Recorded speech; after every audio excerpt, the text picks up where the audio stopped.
জুলাইয়ের শেষ সপ্তাহের অতিবৃষ্টি ভোগাচ্ছে ফরিদপুরের চাষিদের। জলাবদ্ধতায় নিমজ্জিত শত শত একর ফসলি জমি। চাষিরা বলছেন, অবৈধভাবে সরকারি খাল ভরাট করায় তৈরি হয়েছে এই কৃত্রিম জলাবদ্ধতা। পানি অপসারণ সম্ভব না হলে বড় ধরনের ক্ষতির মুখে পড়বেন বলে দাবি তাদের।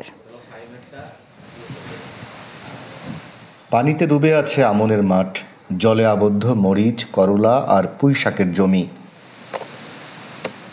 কয়েকদিনের অতিবৃষ্টিতে ফরিদপুরের প্রায় ৯টি উপজেলার ফসলি জমিতে তৈরি হয়েছে এমন জলাবদ্ধতা। চাষিদের দাবি, সরকারি খাল ভরাট হয়ে যাওয়ায় পানি নিষ্কাশনের কোনো সুযোগও নেই। বিজয় শাহ নামের এক ভদ্রলোক আছে, আমাদের এলাকায় ব্যবসা করে, গোয়ালচামট বাড়ি। উনি একটা আবাসিক প্লট করছে, খালের উপর দিয়ে বালি ফেলে খালটা উনি দখল করে আবাসিক প্লট নির্মাণ করেছেন।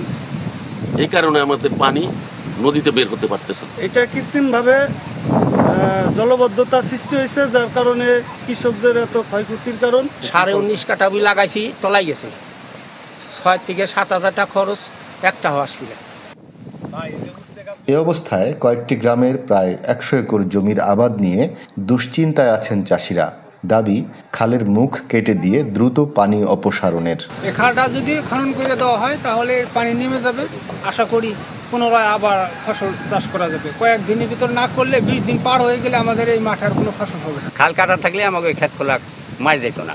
আমাকে খালটা তাড়াতাড়ি অতি শীঘ্র করে আমাকে খালটা কাটার ব্যবস্থা করে। বাচ্চা যদি কাটে না দেয় আমাদের প্রচুর ক্ষতি হতেছে, আমরা কৃষক শেষ হয়ে যাইতেছি। মাঠে বেশি দিন পানি জমে থাকলে ফসল নষ্ট হওয়ার আশঙ্কা আছে বলে জানান কৃষি কর্মকর্তারা।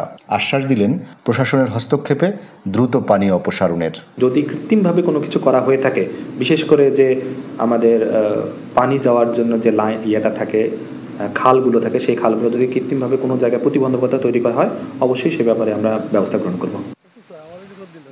জেলায় জুলাইয়ের শেষ সপ্তাহে বৃষ্টিপাত রেকর্ড করা হয়েছে 500 মিলিমিটার। হাসানুজ্জামান, চ্যানেল 24, ফরিদপুর।